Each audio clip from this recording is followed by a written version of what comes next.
Hi, I'm Jennifer Bleem. I'm the Cybersecurity Sherpa, and today we are going to be talking about marketing budgets. So many of you feel like you are just lighting money on fire or flushing it down the toilet, and we're going to fix that today.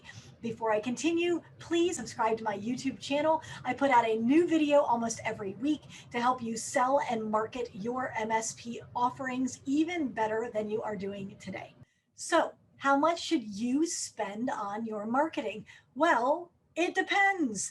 I know that's the answer you are hoping I would not give, but that is the reality, and it depends on your numbers. So let me tell you the numbers that you need to know in your business. You need to figure them out. You need to track them every single month because it's these numbers that will help you determine how much should I spend for marketing. Now, just last week, I had someone say, hey, I'm filling out this form for a new marketing company I'm thinking of hiring, and they're asking me for the CAC. What is my CAC and how do I figure that out? And I said, oh, I know that one. It is a customer acquisition cost. You could also say what's your lead cost. And then if you have a closing ratio of 50%, then you would need to take two leads. Your cost for two leads becomes your cost for one customer acquisition, or CAC, your customer acquisition cost.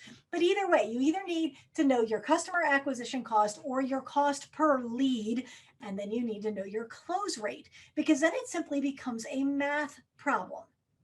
And I know factoring some of these numbers can be difficult or challenging, especially if you've never done it before, but figure it out, document it, and then start to do this every single month where you're tracking those numbers. Because once you know what it costs you to generate a new client or it costs you to generate a single lead, and you know what your closing rate is, therefore you can extrapolate the cost per acquisition, client acquisition, then you can start to make very intelligent decisions. Because if you know those numbers and your expenses, and you know what your average MRR is per client, which is also something that you should know. If you don't know that, add up your MRR, divide it by the number of clients, and you at least have a baseline if it feels off, because I know some of you have some really tiny clients and some of you have one ginormous whale client. What you can do is get rid of the top couple that are tiny, get rid of that one whale that's at the other extreme, and take the rest and average those together and use that as your average MRR.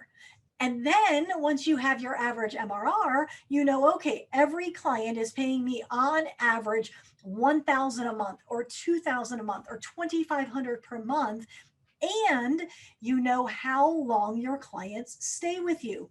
That's the next number you need to know, which is lifetime value. If you don't know that and you are selling 3-year contracts, then go based on a 36-month contract. So if your average MRR is $1,000 and your contracts are 36 months, and you're like, oh, well, maybe my clients stay with me 5 years, 6 years, but you're not sure, go conservative. Because what that means is if they only stay with you for the duration of their contract and then they immediately jump to someone else, that $1,000 per month client is really worth to you $36,000.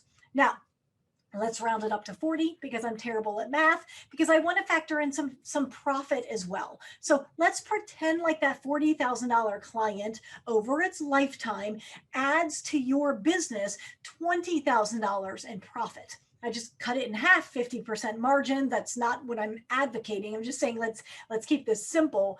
How much would you pay for $20,000 in profit? And that is one thing that I would love to change about this industry, because people come to me all the time and they'll say, man, I'm talking to a marketing company and they want to charge me $4,000 a month, $5,000 a month. That's a lot of money. And I always say, in relation to what? Because if you have a single client that is worth $1,000 a month that stays with you for 36 months, let's round it to 40 because there may be a project or a move or they may grow a little bit. So let's call that $40,000 client a $20,000 client. Why would you not pay $5,000 to a marketing company to get you a $20,000 client? All of a sudden, $5,000 in relation to 20,000 is not such a huge leap. That's huge because now your only limiting factor is cash flow. It's how much cash you have in the bank, because you would trade a $5,000 bill for $20,000 stack of bills every single day and twice on Sunday. I guarantee it. The only challenge is, can that marketing company actually do that for you or not? And do you have that $5,000 per month for the duration of the contract, whether that's 6 months or a year? So I want you to start thinking about this. How much should you spend on marketing? It depends. It depends on your numbers. And so I want you to track those numbers. If you have questions about how to track those numbers, comment on this video or reach out to me. I am very active on social media. You can find me in my Facebook group or on LinkedIn. I am happy to wrestle with this for you and help you figure out how much you should spend on marketing. Because once you fuel that, which arguably is one of the most important parts of your business, then the rest will start to snowball. You will figure out how to service it. You'll figure out how to roll out your tools. You'll figure out how to add staff. But you can't do any of that until you actually start adding more clients, which is where fueling your marketing dollars or marketing budget comes in. So figure out those numbers, either your lifetime value or your CAC, your customer acquisition cost. Know what your average MRR is. Work on raising that, of course, over time. And then know what your lifetime value of the client is and use that number and those numbers to make your marketing spend decisions for you.